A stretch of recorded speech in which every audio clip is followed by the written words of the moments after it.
Shell had the best weekend ever. Saturday, quality time with friends, relaxing, zero responsibilities. Sunday morning, still perfect. Slow coffee, no alarm, nowhere to be. And then it hits. Somewhere around 6 p.m. on Sunday, out of nowhere, the feeling arrives. A heavy, gray, uncomfortable weight that turns a perfect weekend into something Shell can barely describe. Tomorrow is Monday. The emails, the tasks, the week that hasn't even started yet, but already feels overwhelming. Shell is lying on his couch, but mentally he's already deep inside Monday morning. This feeling has a name, and by the end of this video, Shell will never feel it the same way again. Chapter 1. The Sunday Scaries. What Shell is experiencing is called the Sunday Scaries, and he is not alone. Studies show that over 80% of people experience significant anxiety on Sunday evenings, more than any other day of the week. The day before work hasn't even started, and most people are already miserable. Shell used to think this was just how life worked. Work is bad, weekends are good, and Sunday is the painful transition between the two.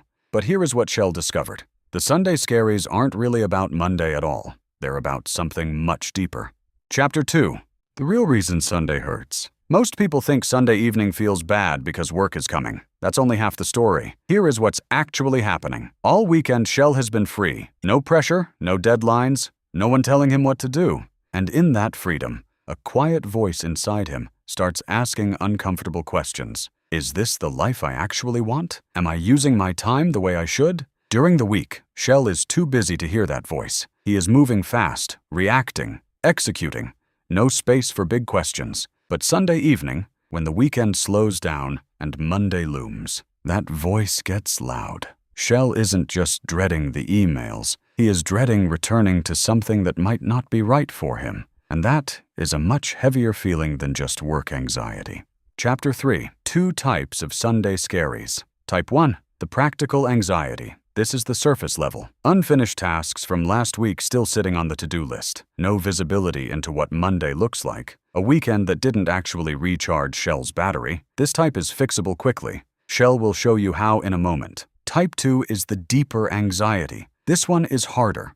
It's the feeling that time is passing and Shell isn't doing enough with it, that his real potential is sitting untouched somewhere, that there's a version of his life he hasn't figured out yet, and Sunday evening reminds him of that every single week. This type doesn't get fixed in one evening, but understanding it changes everything, because once Shell understood that his Sunday anxiety was trying to tell him something important, he stopped fighting it and started listening to it. The Sunday Scaries aren't an enemy. They're a compass. Chapter 4. What the feeling is actually saying. Shell started treating his Sunday evening feeling as data, not something to suppress with Netflix and snacks, but a signal worth taking seriously. When the anxiety arrives, Shell now asks himself 3 questions. Question 1. What am I avoiding? Usually, there is one specific thing that has been sitting unfinished all week. One email, one conversation, one decision. That thing creates background noise that never fully turns off, and Sunday evening turns up the volume. Question 2. What would excite me about next week?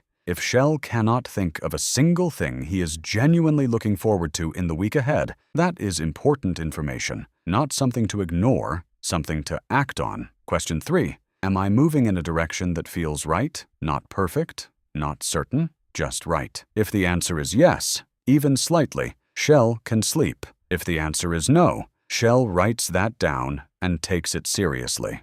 The Sunday Scaries, when listened to carefully, are one of the most useful feelings Shell has ever experienced. They pushed him to change jobs, to start Shell Sense, to have conversations he had been avoiding for months. The anxiety wasn't the problem. The anxiety was the message. Chapter 5. How Shell Fixed Sunday Evening. Understanding the deeper meaning of Sunday anxiety is important, but Shell also needed practical tools for the surface level, the emails, the Monday dread, the unfinished week. 3 changes, simple and permanent. Change 1. The Sunday Sweep. Every Sunday at 5 p.m., Shell spends 20 minutes closing the previous week. He writes down everything that is still open, unfinished tasks, unanswered messages, loose ends. Not to finish them right now, just to acknowledge they exist and give them a home on paper. Once something is written down, Shell's brain stops holding on to it, and the background noise turns off. Change 2. Monday on paper. Immediately after the Sunday sweep, Shell writes down his 3 most important tasks for Monday. Not 10, not a full week plan, just 3. Now Monday has a shape. It is no longer a vague, terrifying unknown. It's 3 specific things Shell already knows how to handle. Vague becomes specific, and scary becomes manageable. Change 3. A Sunday evening ritual Shell actually loves. Shell created something he now genuinely looks forward to on Sunday evenings. A walk without headphones, his favorite meal, 1 good book, 1 cup of tea, no screens after 8 p.m. Not because it is productive, but because it belongs to him, and nobody can take it. Sunday evening stopped being the painful end of the weekend and became the calm, intentional beginning of the week. Chapter 6. What Shell Knows Now. Sunday evening used to feel like a prison door closing. Now it feels like a quiet moment of clarity before something important begins. The Sunday Scaries are not a character flaw. They are not weakness. They are a signal that Shell is alive, aware, and still trying to figure out what to do with the time he has. That is not something to suppress. That is something to respect. Close the week, define the Monday, and create 1 moment that is yours. And the next time Sunday evening arrives, let it speak. It usually has something worth hearing. Shell made it to the end. That already means something. If this helped, subscribe. Shell's got more to figure out, and so do you.